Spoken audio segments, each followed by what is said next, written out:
else for us too. Oh.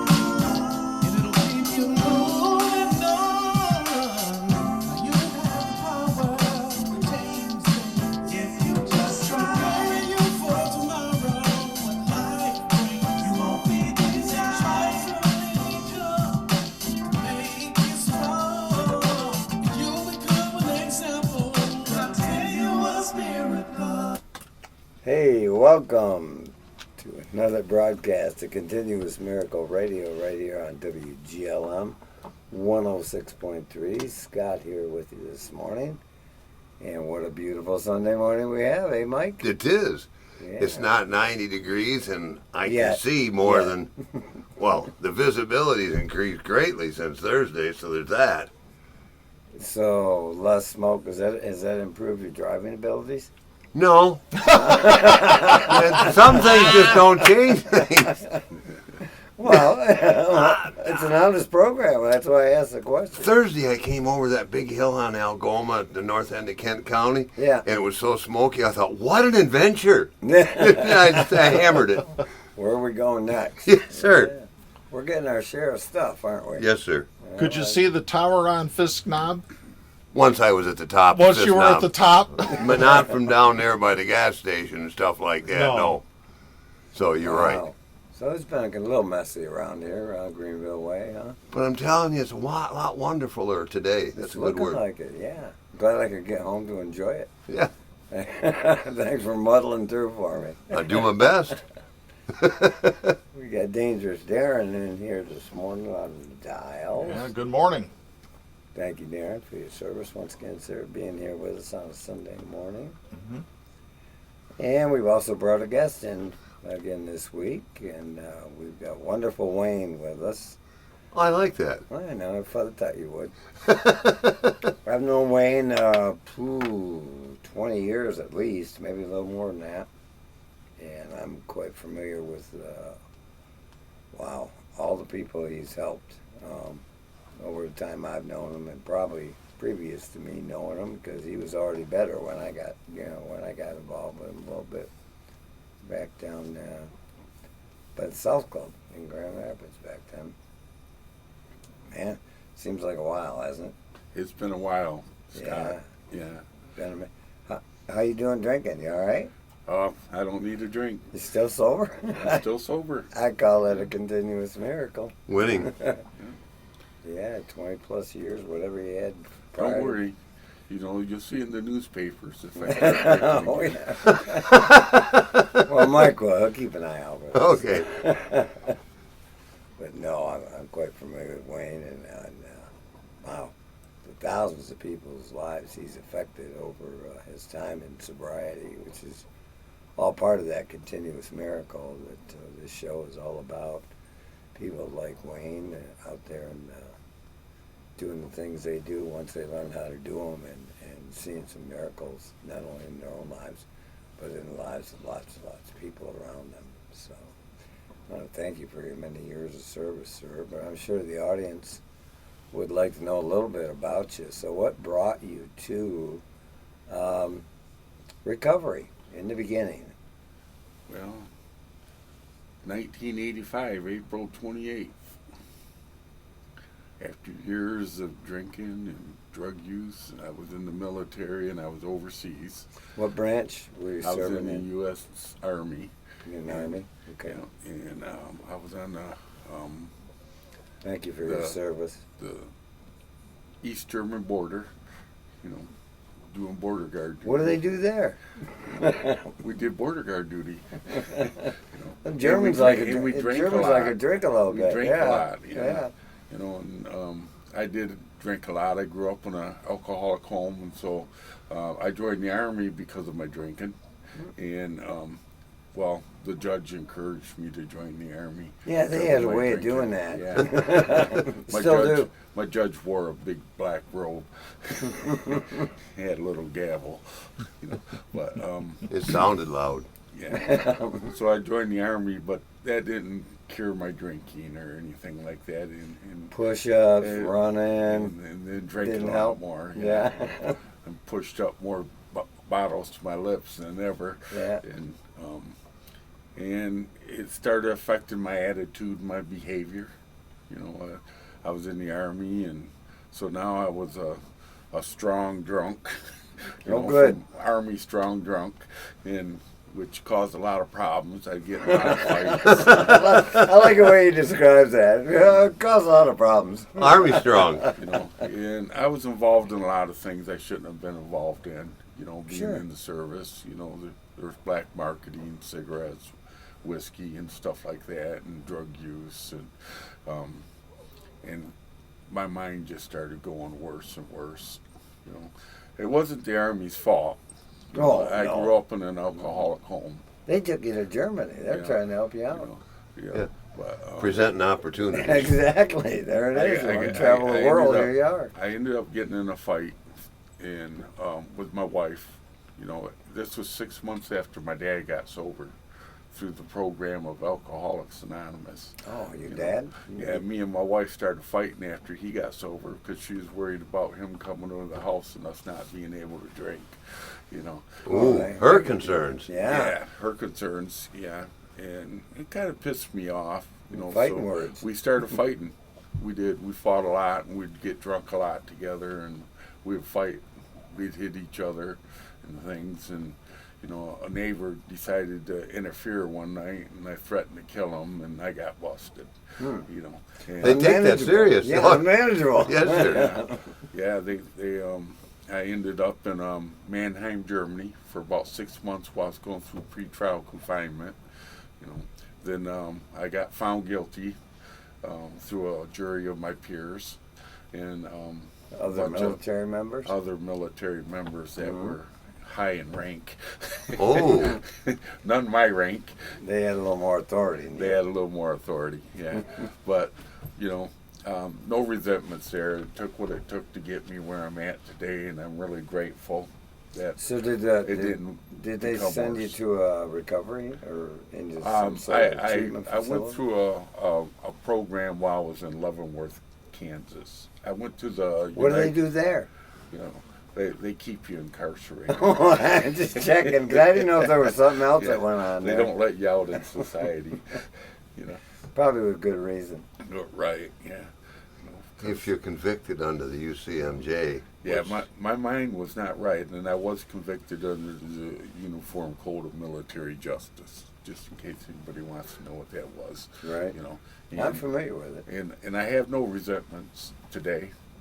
At first I did, but Well, sure. once I started learning that I was an alcoholic, and that started with my father. I grew up in an alcoholic home, and he flew over to Germany 5 times while I was incarcerated and brought the program of Alcoholics Anonymous to me that he had. Wow. in That's his like life. going to any lengths. Yes, he sir. went to any length for me. I was Yeah. his son. I'm pretty sure, they were extraordinarily. But, Yeah, but he did it. yeah, he You did. sound like you needed Sounds- extraordinary measures. Sounds I like did. love in I action.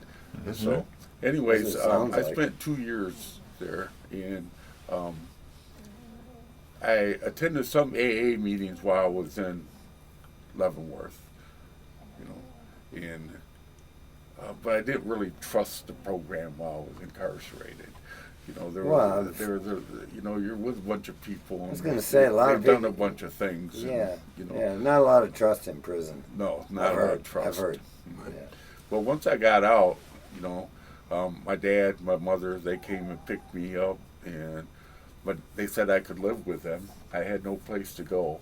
Okay. I was dishonorably discharged from the military. I didn't have a job yet. My mother got me a job through her employer at the time, and they said I could live with them only if I went to Alcoholics Anonymous. And Okay. they happen to have midnight meetings every night during that time. South Club. That was in 1987. I went to midnight meetings every single night after work. I worked second shift, and I started trusting the program of Alcoholics Anonymous. I know I didn't want to drink. I knew by that time that if I drank, I was done. I Well, was so broke. going to Leavenworth taught you something. Yeah, going to Leavenworth taught me something. Yeah. It taught me that I didn't want to be there. That's for Well, sure. that's the whole idea. Yeah. There is an indelible truth, that, Well, losing thank your God. freedom and Yeah, different thank things God like you were that. paying attention. Yeah, I woke up, thank God for my dad having the program with him, because he taught me these things through bringing me an AA book and stuff while I was Sure. incarcerated.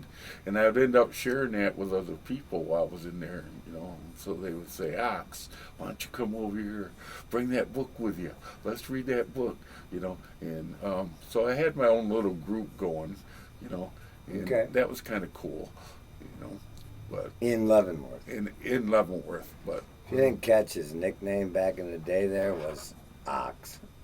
For good Yeah. reason. I don't look like an ox. Oh, that day In came fact, and this went. really big guy that looked like an ox asked me why they called me Ox. Well, I think I know why. Yeah. So, anyways, I got out. I started attending those meetings, and I stayed clean and sober for 14 years through the program of Alcoholics Anonymous and the Fellowship of Alcoholics Anonymous. That's what mostly the fellowship and attending meetings. I didn't get into the book until about 5 years. It seems to be a recurring thing, and I don't know why that is. I can't attribute anything to it, other than the fact that obstinance and ignorance and resentment will carry you a good long ways. I heard that this morning. Yeah. Yeah, One but time I it's not almost real relapsed. comfortable. Yeah. Wasn't until I relapsed that I got a sponsor and started reading the big book of Alcoholics Anonymous. They call it the big book. Right. So, And- if I'm hearing correctly, that information was offered and available to you at Leavenworth, and it did you some good, but you didn't pick the whole thing up and run with it, so to speak, even though you were No. having meetings that you were... No. Okay. I didn't pick up and run with it until after about 5 years. So I when the served my pain time. when the pain was great enough, Right. Well, I got involved with a female, and that Oh. caused some pain. That was, well, I'm going to drink. Oh, I don't want okay. to drink. right? So what do I do better next? follow what some of these people were suggested and get me a sponsor and read what these steps are. And so for the next 7 years, until I was clean and sober 14 years, I really studied the steps and the principles behind the steps and started applying them to my life. And that's a that key was my component. experience. Yeah. My experience as being a drunk was no different than a lot of people's experience being a drunk. I alienated people. I alienated my family. I hurt myself in my career. I got kicked out of the military. I got in fights with my friends. Overachiever. Overachiever, yeah.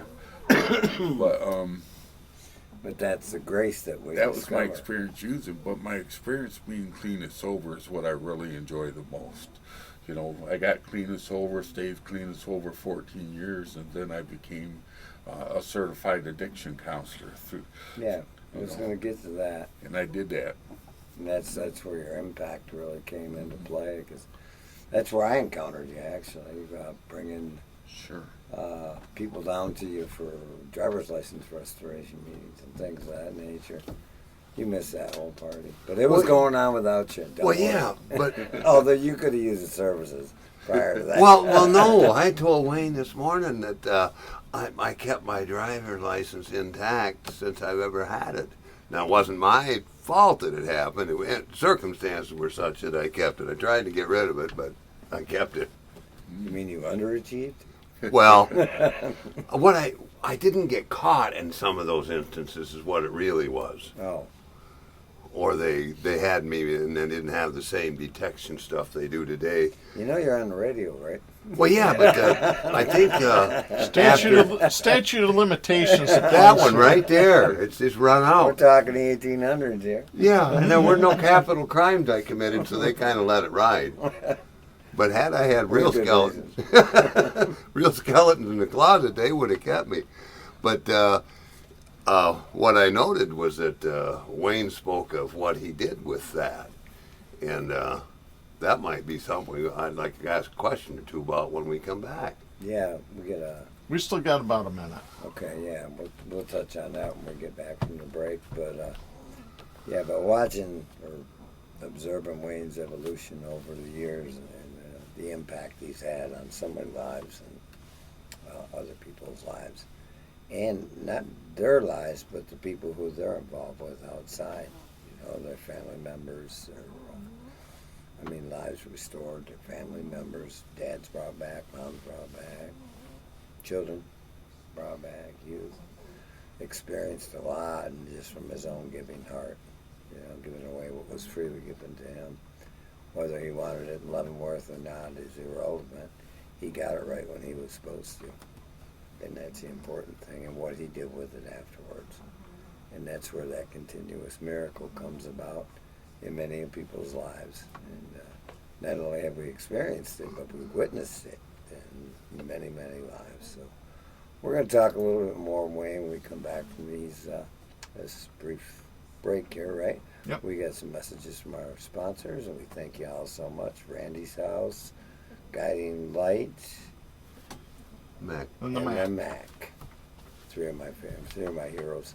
Yep. Anyway, come on back. Catch us after this break. We'll be right back with you. Are you okay? You did a lot better than me. That's what it is. Yeah.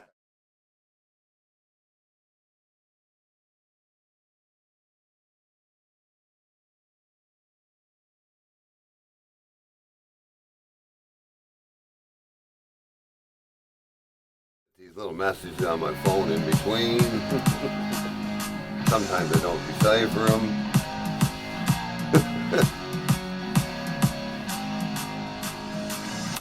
Scott here, back with you. Continuous Miracle Radio. We're once again having a little fun during the break. You know, that'll happen when you're reasonably happy, joyous, and free. Because I'm sober. That's right. So we're kind of enjoying ourselves here this morning. It's good to be home, actually, too. About being back up at the house. So. Anyway, back to what we were talking about with Wayne. He discovered he was had a little drinking problem there. Spent a little time in Leavenworth, come out, got back home. Now he's down here living in Wyoming, and we're just talking about his past experience here. And caught fire at the South Club, right? At the South Club for my recovery. Yeah. So got a sponsor, worked the 12 steps, had a spiritual awakening as a result of those steps, started helping other people, and miracles started happening in his life, right? Yes. I was introduced to a lady that had her own agency for helping people with addiction, and she got me to do a little bit of work with her, and I found out I liked it, so I started taking some classes at various things. I took the Michigan State test, and I had got some experiential knowledge hours and applied that all together, and I ended up becoming a certified addiction counselor, which was a lot different than recovery. I mean, I had to recover, but there was a lot more I had to learn. Well, yeah, you had to get fixed before you could try and help somebody else. Right, and I was on the front line with people with addiction and alcohol problems, and I had to learn the difference between social drinking, And alcohol alcoholic abuse, drinking.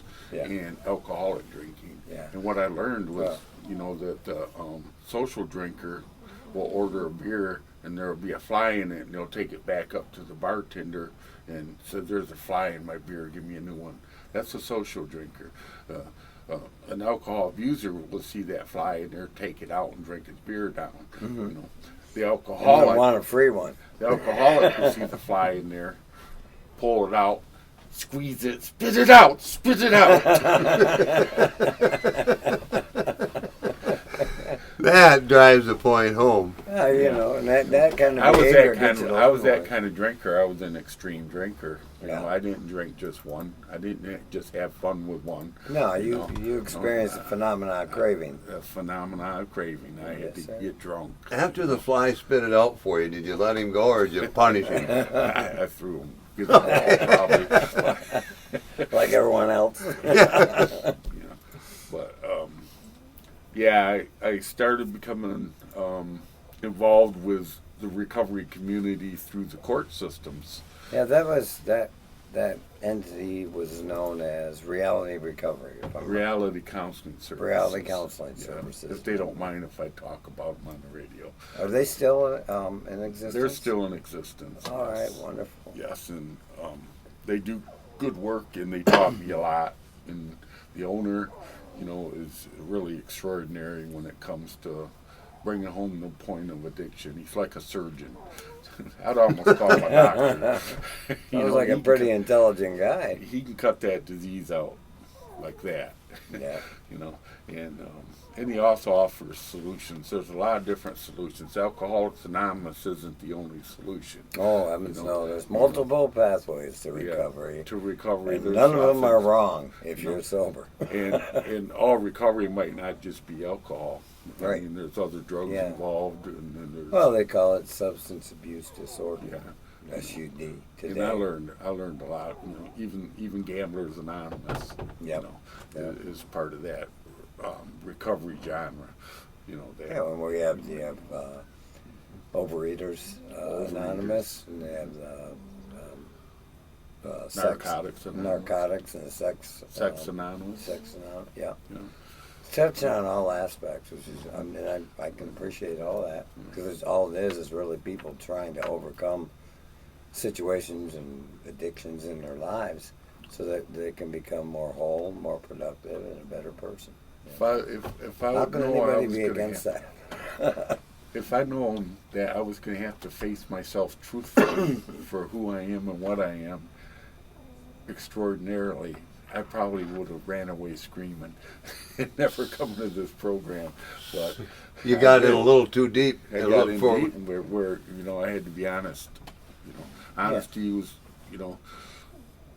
is about the problem. Yeah, It's not enough. No. I'd done that a lot when I was drinking. Oh yeah, I'm an alcoholic. Yeah, I like it.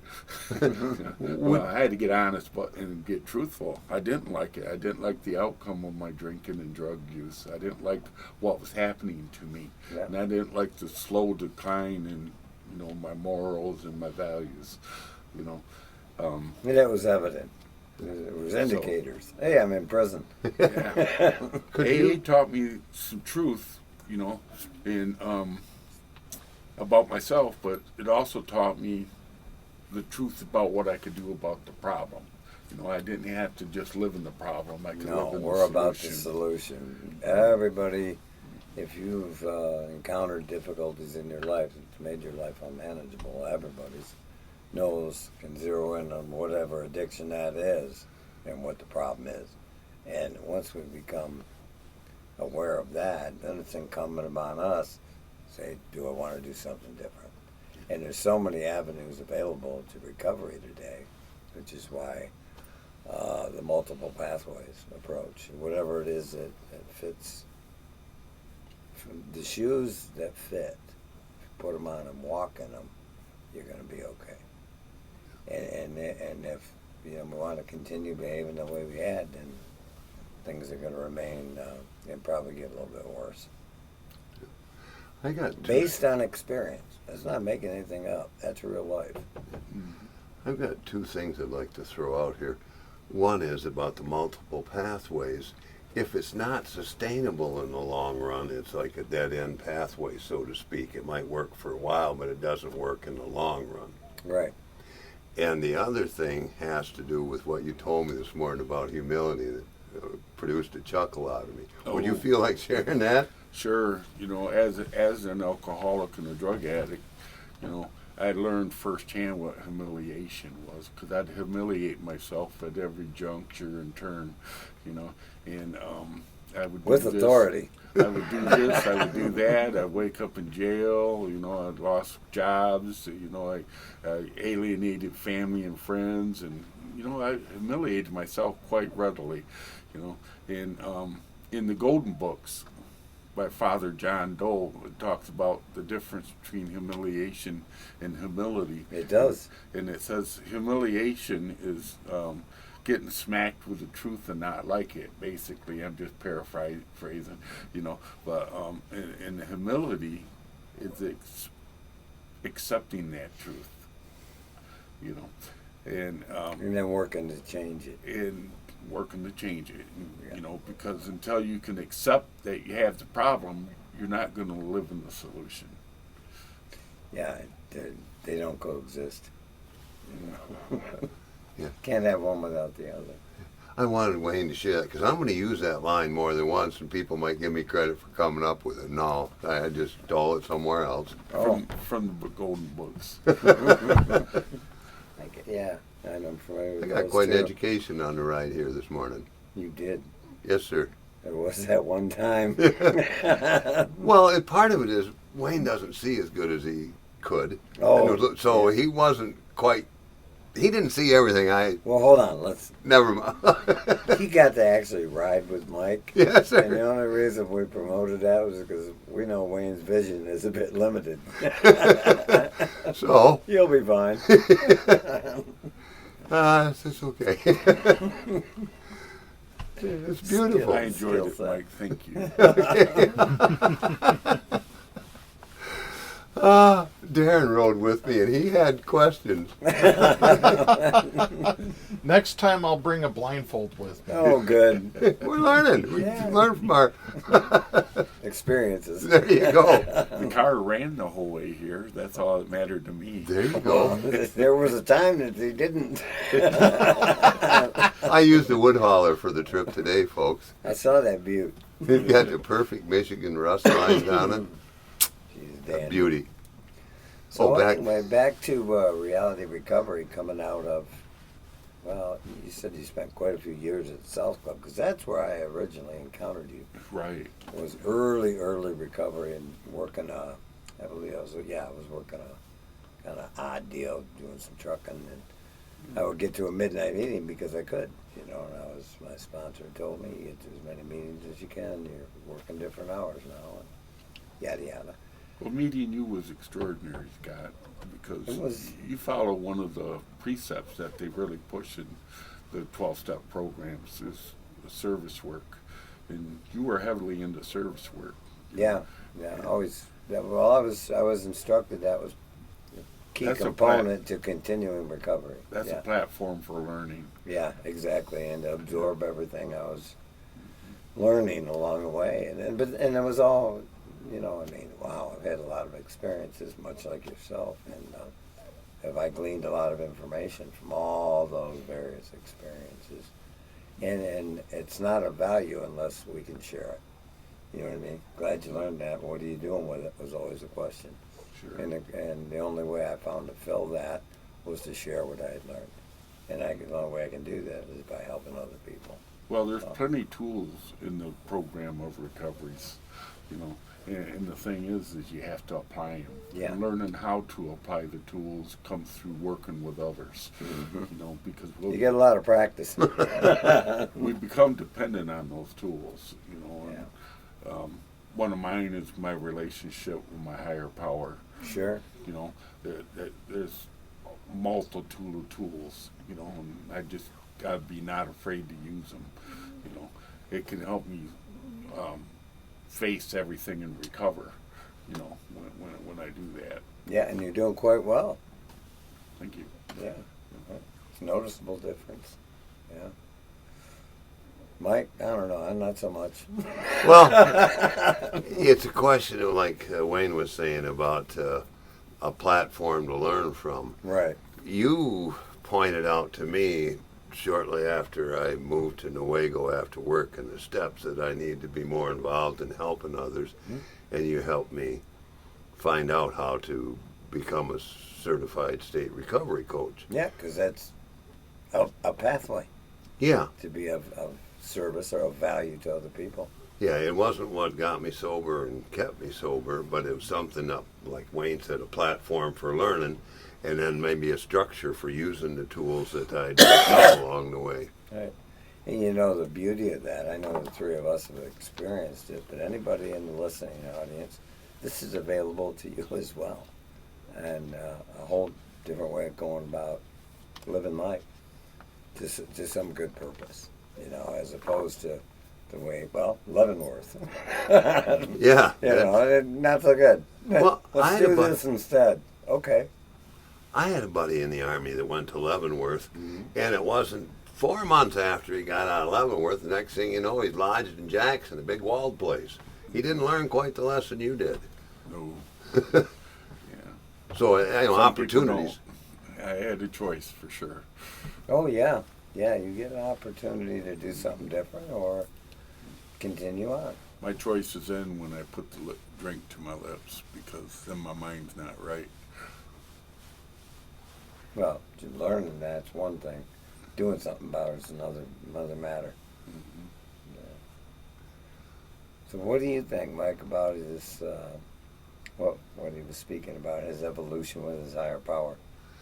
Well, 'Cause I know you've had some various experiences. well, yeah, and I work with a lot of people. Yes, and, you do. And that still do. And that thing about a higher power, I thought that just simply praying was all there was to it. But I didn't get all better.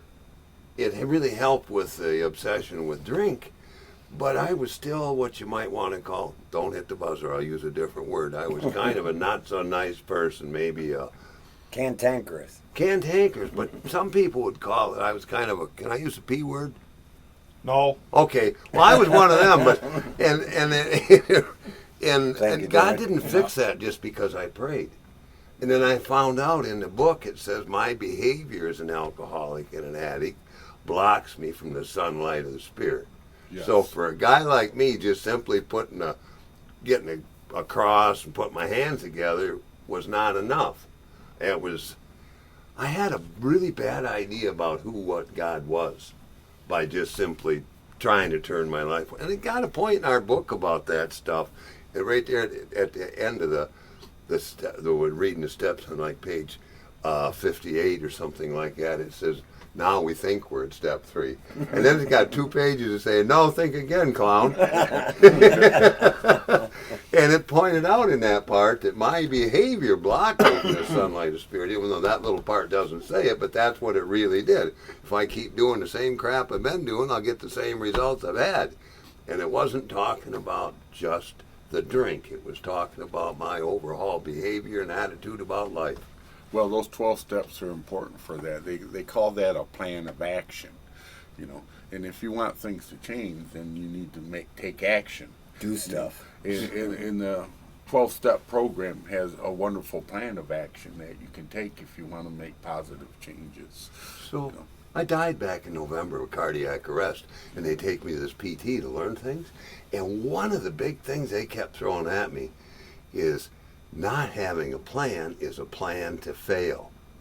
And that I've seen that so many times in AA that people have no plan. They just try to get the program through osmosis of just sitting there and having it absorbed through their butt cheeks in the chair. Mm-hmm. There's another word for that starts with A, but we're not touching it today. Well, You're really doing well. The spiritual principles of the steps. Yeah. Like honesty, willingness, service work,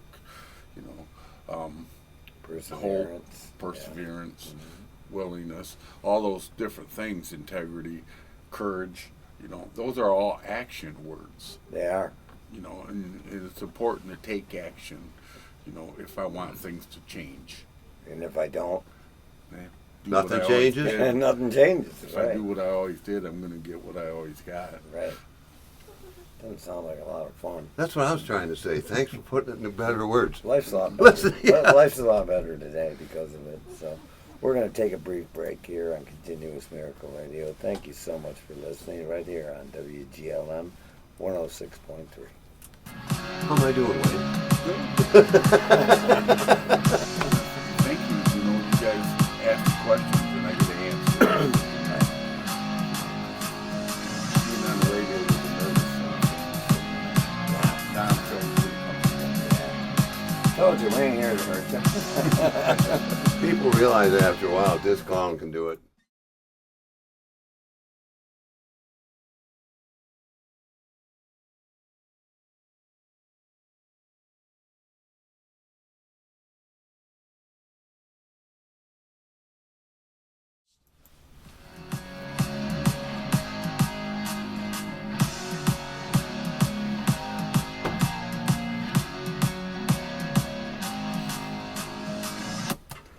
Scott here, back with you on Continuous Miracle Radio, 106.3 WGLM. Thank you so much for being part of our program this morning. Listening in.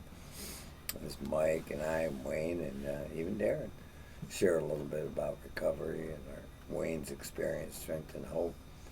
And when we left off from the last break here, Wayne was talking a little bit about working at reality recovery and some of the miracles that he was a part of and actually got to witness. And that's the beauty of recovery. A lot of times a higher power shows up in our lives unwittingly and sometimes upon request. There you go. And this stuff happens like in real time, right in front of your very eyes. And the farther you get away from a drink and the more healthier we become, we can actually identify some of that stuff when it's really happening. And it's amazing, the lives we get to live today as a result of some of that awareness that's been raised as a result of becoming sober. So Wayne, a little bit about what was going on down there, because I know it was in Wyoming. I knew it was a busy place because early on, like I mentioned earlier, I'd bring a bunch of sponsees down because they had those driver's license difficulties. And this is where you had to go, well, one of the places you could go to be evaluated. And then they would either write a letter of recommendation or put a big X by it. But that was up to them.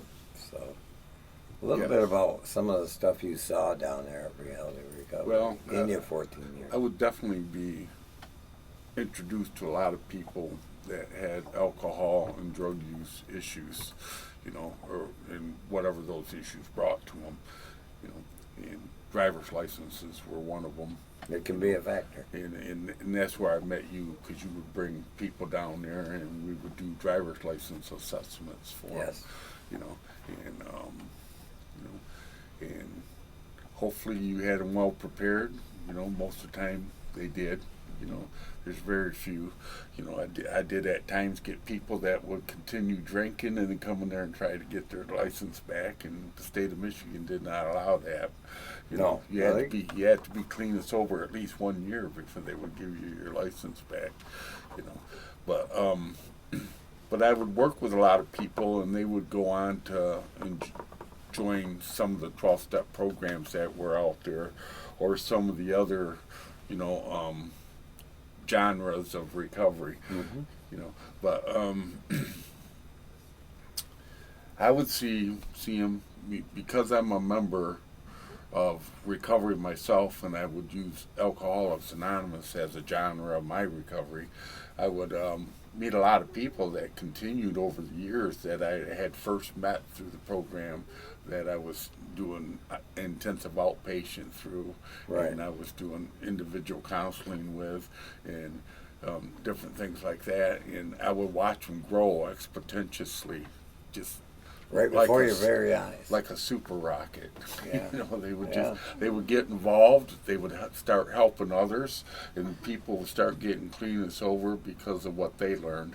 And so I learned from what older people taught me, and then I turned around and taught others, and then other people that I taught others. Right. And I know it happens because one time I was doing a speakers meeting out in Lowell Serenity Club, putting a plug in there, shameless. But, you go. Right. They're good folks out there in Lowell.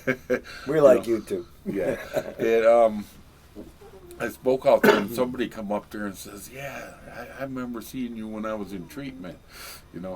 I didn't remember him, but he started telling me about how his life had changed and how I had been part of it. And that don't happen very much, where you get to hear that you're a part of somebody's change and recovery and stuff. Right. So it's really pretty. It is fulfilling. Humility. It is fulfilling when it comes back to you. Yeah. And that's when we know higher power is working. So you never know what you may say or what you might do that might be of usefulness to others. And that's why I say just be honest. Always be honest. Yeah, speak your truth. Be honest about your recovery. And speak your truth. Yeah. And that's not hard to do today. No. Early recovery is very difficult. And The acceptance is a lot better than it used to be. Yeah. You know, I mean, the people, you get a bad reputation, then you end up like Louis or Otis on television. Otis the drunk on Andy Griffith's show, and Louis the drunk on Gunsmoke.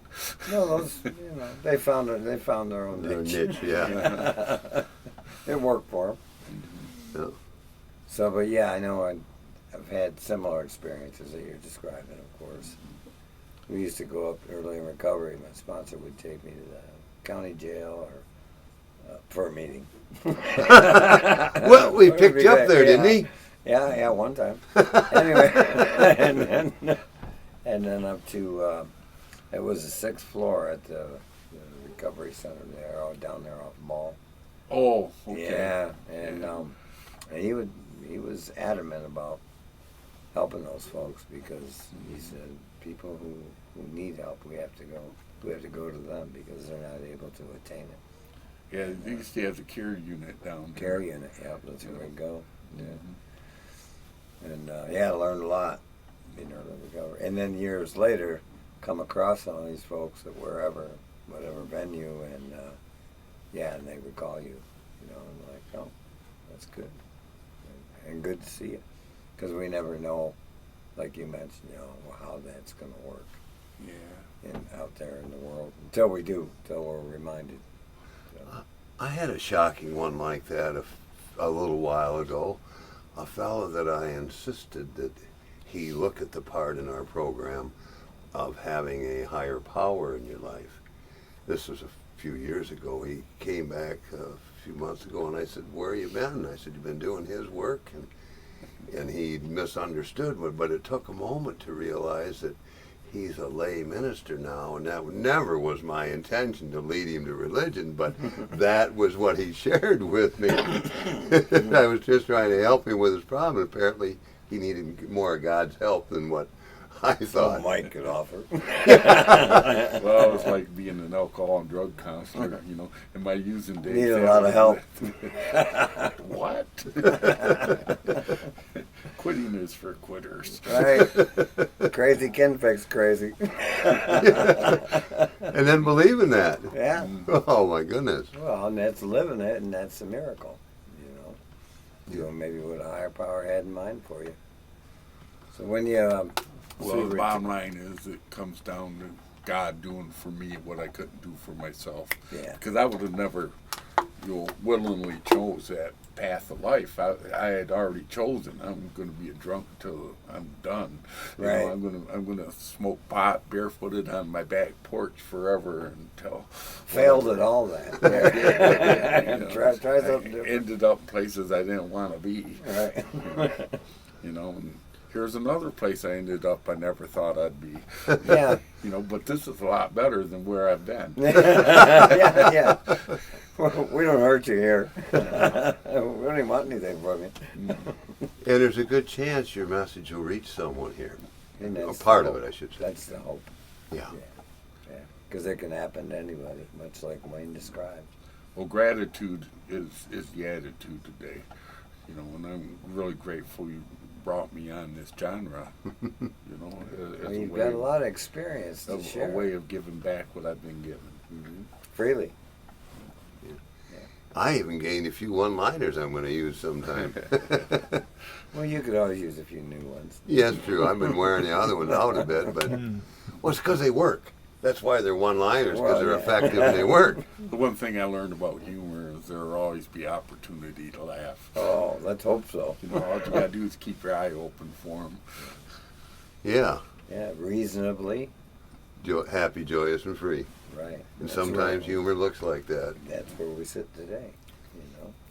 And be a voice for your higher power. I mean, we're working outside of ourselves when we're giving back, So that voice has to come from outside of ourselves. It comes through people, it comes through places, and it comes through things. Mm-hmm. So If we're paying attention. Get a lot of that head knocking going on if we're not. I know I've learned a great deal. Yeah. Amazingly so.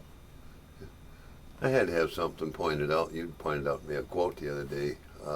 Mark Twain said that the best way to cheer yourself up is to try to cheer someone else up. Mm-hmm. Yes. And that's working with others. When you see their life get a lot better, that really cheers a guy like me up. Yeah, You know. well, Mark Twain, he was onto a few things. Yeah. Well, I'll give him credit for more than a few things. How's You that? know, start there. You start there and move on. There's an accompanying wisdom throughout a lot of different books and Oh, yeah. philosophies and stuff that are the same. You know, Yeah, I yeah. mean, honesty isn't nothing new. No, But no, it it's was been new around to a me while. as a recovering addict. You know, because I was never honest when I was using. You know, I wasn't honest about who I hurt. I wasn't honest about hurting myself. I wasn't honest about those things. But what I'm doing today, I'm being honest about helping myself. You know, And helping others. others. Something a lot of people forget about that honesty has to do with my secrets keep me sick. Right. And even if I'm not doing perfect, I still need to be honest about what I'm doing. Mm-hmm. I'll never be I don't want to, I just use that as a point of reference, not that anybody's ever close to that. But if I'm still doing things, and I'm not talking about just drugs and alcohol, I'm talking about my behaviors. If I'm not honest about my behaviors and what I'm thinking, I'm not really where I should be, so to speak. And that'll keep me sick. I currently do not have an AA sponsor.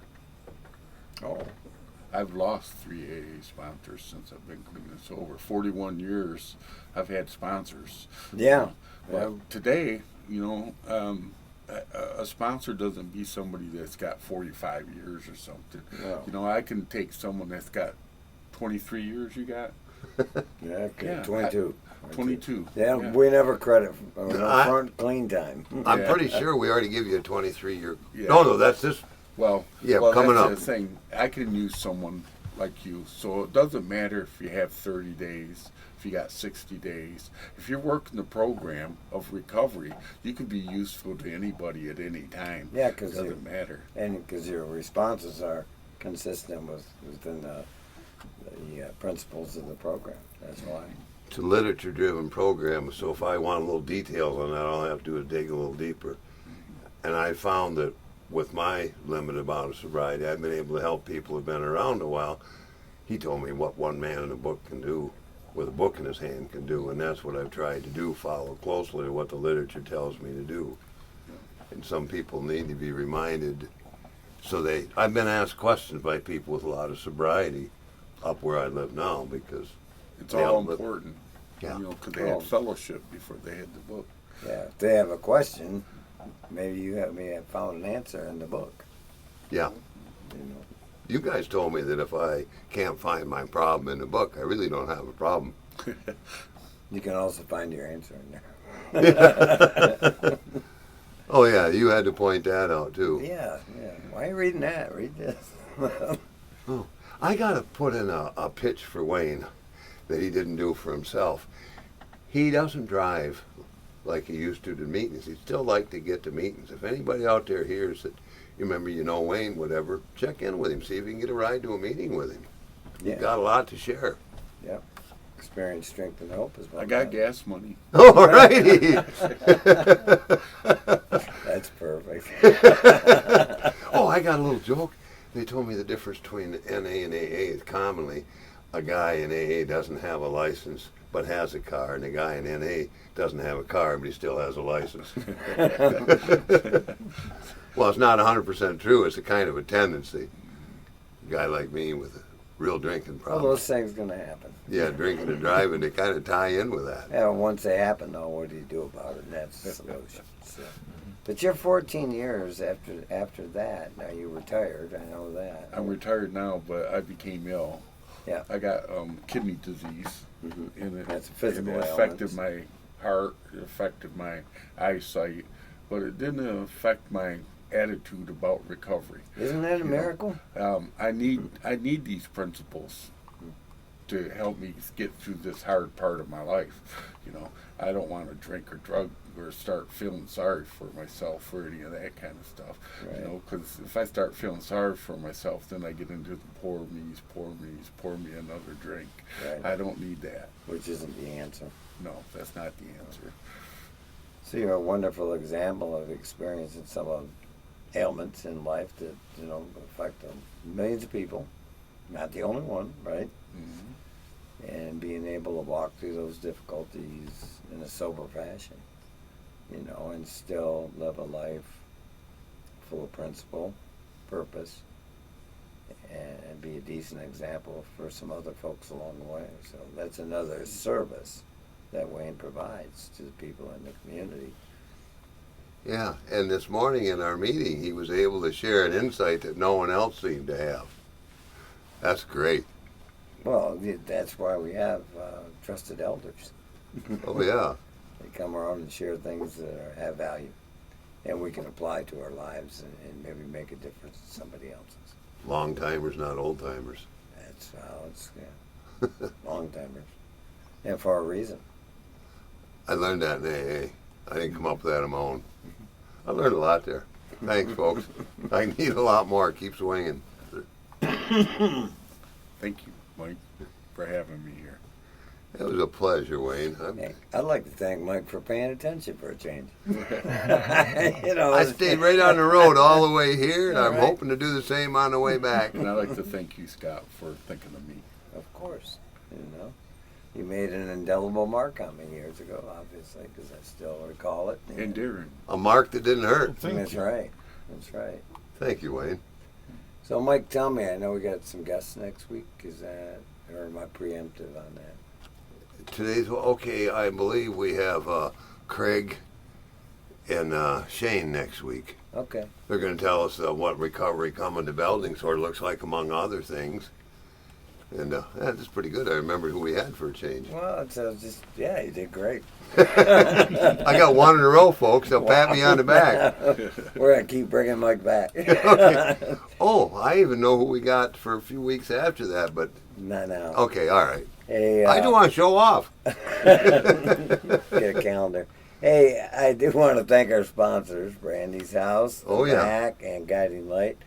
Again, so much for being proponents of our program, and thank you, our listeners, for giving us your ear for an hour here on a Sunday morning. So come on back and join us again next week, right here on 106.3 WGL, beautiful downtown Greenville, Michigan, home of the Dancing Danes. Thank you. All right. Well, Thank nice you. meeting you back there. Yeah, nice I to can meet shake you, hands Wayne. with you Yeah. now. Yeah. Now I I'll finally get get- all donating and stuff. Get your groove on.